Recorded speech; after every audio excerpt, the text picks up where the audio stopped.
It is the voice of Indiana County, WCCS 101.1 FM and AM 1160. And I'm so excited to talk today to Jennifer Eastwood.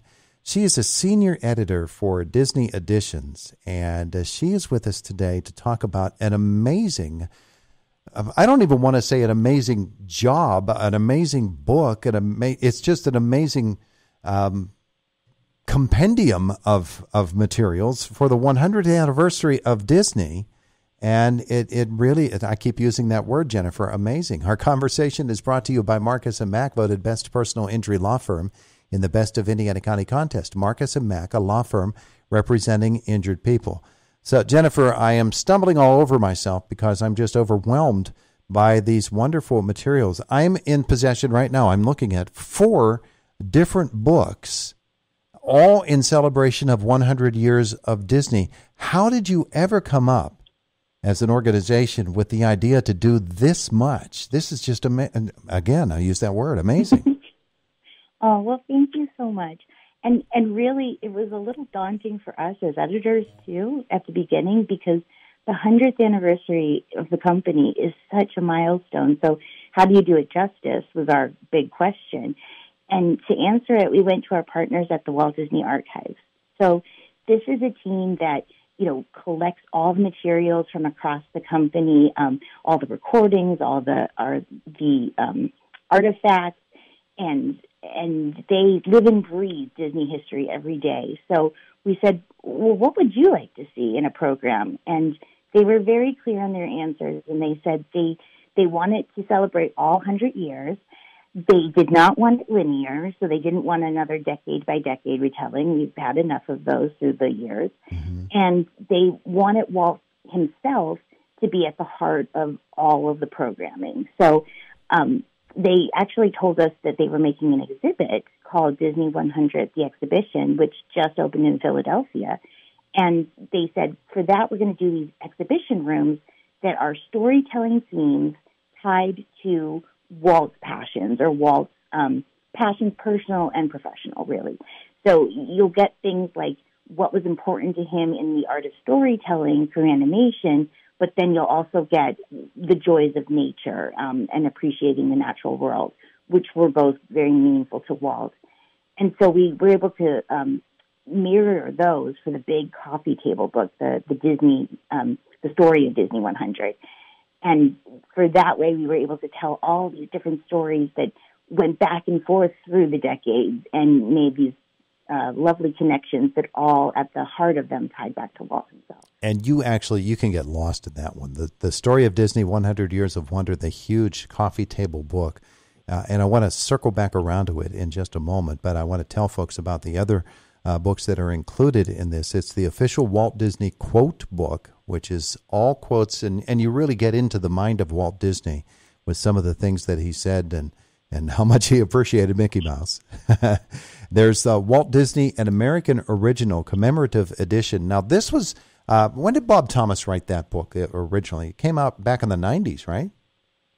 Well, actually, it first published in 1976. So really? Very soon after Walt passed away in 1966, the family and the company started having conversations about saying, we really want to have a collective place to say and point to, this is Walt's story, as we who knew him knew it to be true. And they found Bob Thomas, who was a Hollywood journalist who had interviewed Walt a few times through his life just for the AP reporting. And they said, okay, we're going to give you full access. So that means come into the archives and get every recording that's been done, every memo, see his personal diaries, and you're going to get to interview and have full access to the family, and so people who knew him at his closest. So really, the reason we reissued his book this way instead of commissioning a new story version of it is because there's no way anyone can top the way that Bob Thomas had access to really understand the full picture of who Walt Disney was as a person and a leader. And it's my personal goal that this book stays in print for all time, as much as I can be a part of that. Oh, yeah. And you supplement it with some wonderful essays, new essays that we're able to read as well. And it really is a wonderful work indeed. And then the other book is really fascinating. The Art of Coloring, Disney 100 Years of Wonder. It's an adult coloring book. We get to color again. It is. I mean, adult coloring is this space where you tend to like to have a lot of patterns on the page so that there's all these different little corners for you to color in and it be a meditative experience. So it's still that.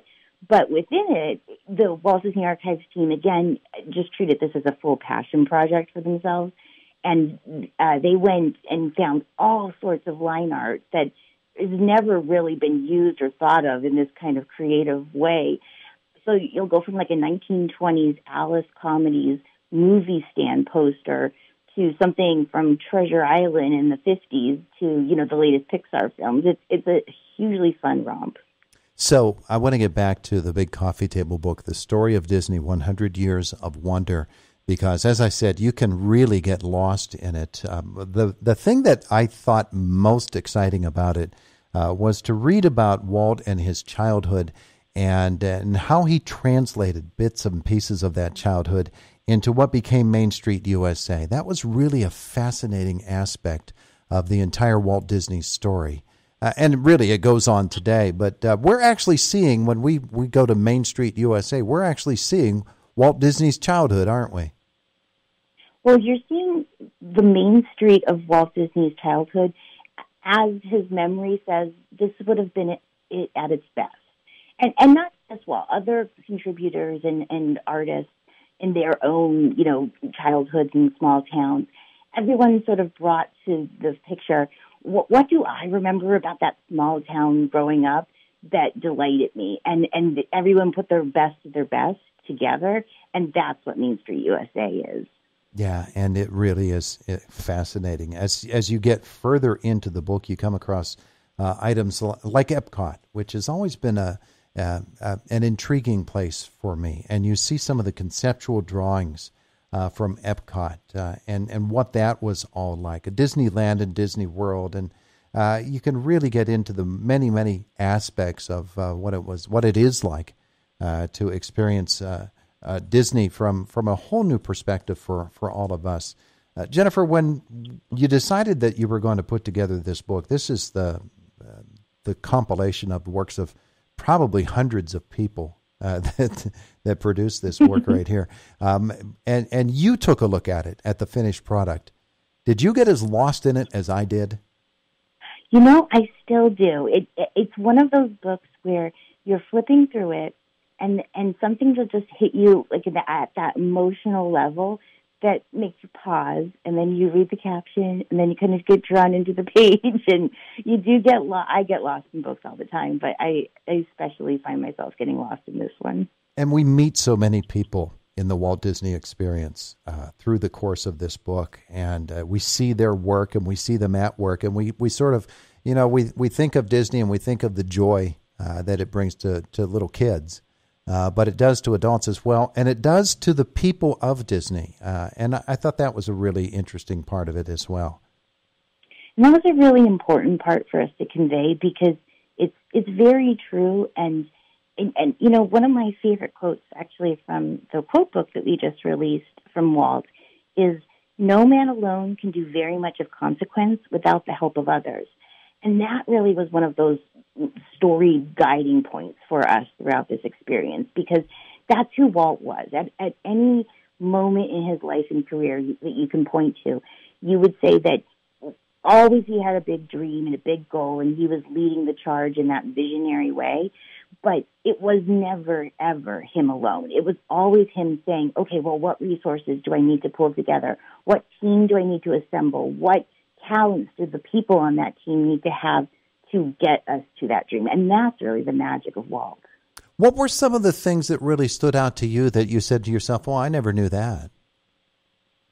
I have to say, I just loved the connections between past and present. And one of my favorite examples is in the innovations chapter.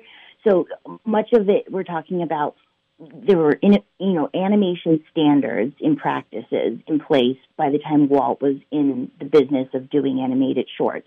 Mm-hmm. And what he wanted to do was push that. He wanted to push that technology so that the pictures were sharper and clearer and longer and in color. And all the things that would get us to believe in them more, and so that you would just fall into the storytelling more immersively and connect more emotionally with them. And then you juxtapose that with something like stagecraft, which is this mind-blowing technology developed by Industrial Light and Magic and behind the scenes of the Mandalorian show.